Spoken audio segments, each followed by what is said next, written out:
Hello, everyone. No dog head today. No, no, no. That was disgusting, wasn't it? Yeah, I know. How are you? Today's the day when you go to school. So I'm going to see you later at school, I hope. Now, let's continue with the lesson. In yesterday's lesson, you remember that there was this man, Nabal, and David asked him for some food, and he said, "No, I do not know David. Why should I give him anything? I don't even know him." And David got angry. Right? He says he will pay for answering my kindness in looking out for his men and flocks with such an answer. So he wants to attack and kill him. Let's see what's going to happen. The servants who heard Nabal's answer ran to the master's wife.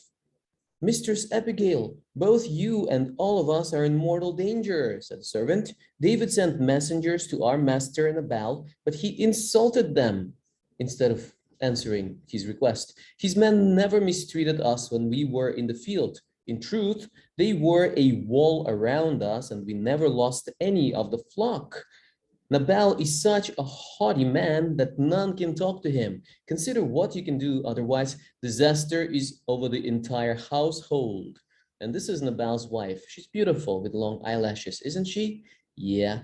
"Quickly," she says, "get me 5 dressed sheep, and I will have dressed sheep, sheep that is wearing a dress, right? Get me 5 dressed sheep, and I will have the other servants gather bread, grains, skins of wine, and cakes of raisins. Maybe we can placate the anger of David before it's too late."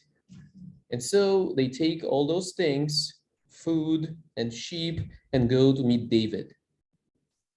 "May God deal with me ever so severely if I leave alive in the house of Nabal even one male," says David. "I'm going to kill them all." That's how angry he is. And here comes Abigail, Nabal's wife.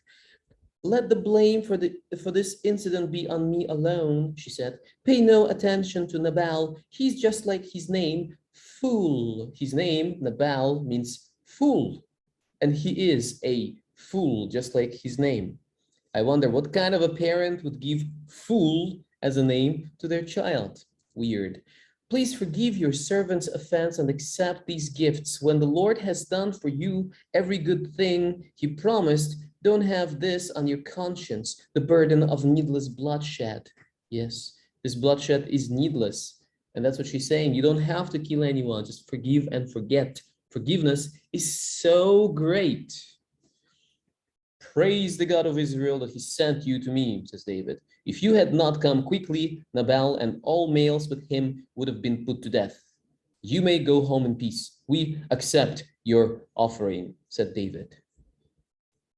"I will tell Nabal in the morning, not now, while he's drunk with wine. I'll tell him what I did and what happened." When Abigail told him all these things that happened the previous day, he had a heart attack. 10 days later, he died. Oh, poor Nabal. We just heard from the shepherds that Nabal had died. His heart failed. God upheld my cause for the man treating me with contempt. See? Then David sent word to Abigail, and she returned to him to become one of his wives. Yeah, let's read the story again. The Peacemaker. Abigail wasted no time in thinking of a plan to stop David and his men from killing her husband Nabal. She took 200 loaves of bread, some wine, five sheep, grain, and cakes of raisins and figs. She loaded everything on donkeys and told his servants to go on ahead. She didn't tell Nabal that she was going out to meet David. When Abigail saw David coming, she bowed down with her face to the ground. "My master," she said, "let me take the blame for what has happened and do not pay any attention to what Nabal said. The Lord will make you king because you are fighting his battles. Please take this present and do not take Nabal's life. And when the Lord has made you king of Israel, you won't have to feel guilty for having taken someone's life unnecessarily." Then David said, "Praise the Lord who sent you to me today. Thank God for your good sense and for keeping me from taking revenge." The question, how can I end a quarrel between my friends? How does one stop a fight or a quarrel without becoming part of it, making things worse, or taking sides? Abigail knew that unless she did something, someone was going to get hurt. Let's see what she did to bring peace to an ugly situation. She didn't take sides. Although Abigail was married to Nabal, she tried to understand the way David felt. She made an effort. Abigail gave of her own food, worked out a clever plan, and used her servants. She was willing to take a risk. She put herself between Nabal and David. She helped David see the bigger picture. Abigail convinced him not to do something he would regret later. Yes. And the verse for today says, peacemakers who sow in peace raise a harvest of righteousness. James 3:18. It's really, really, really difficult to be a peacemaker. Sometimes when you try to reconcile two sides, you get in the middle and everybody gets angry with you and say, oh, how could you do that? You betrayed our trust, they say. We thought that you would be on our side. How can you not believe us?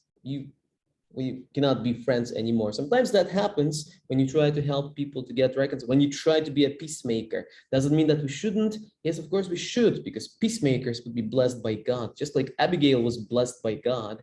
She, after Nabal died, she became a wife of David and she lived happily ever after. David liked her, she liked him. Okay, never mind that. I mean, peacemakers. Even in Matthew chapter 5, Jesus says that blessed are the peacemakers. If you try to make your friends who are angry with each other become friends again, you would be blessed. You just do your best. Sometimes it would work, sometimes it wouldn't work. Sometimes you will get hit by both sides and they would call you a traitor, that you betrayed their trust. But it's okay, because you eventually would be blessed. Let's be peacemakers, okay? And thanks for your faithfulness once again. Keep it up.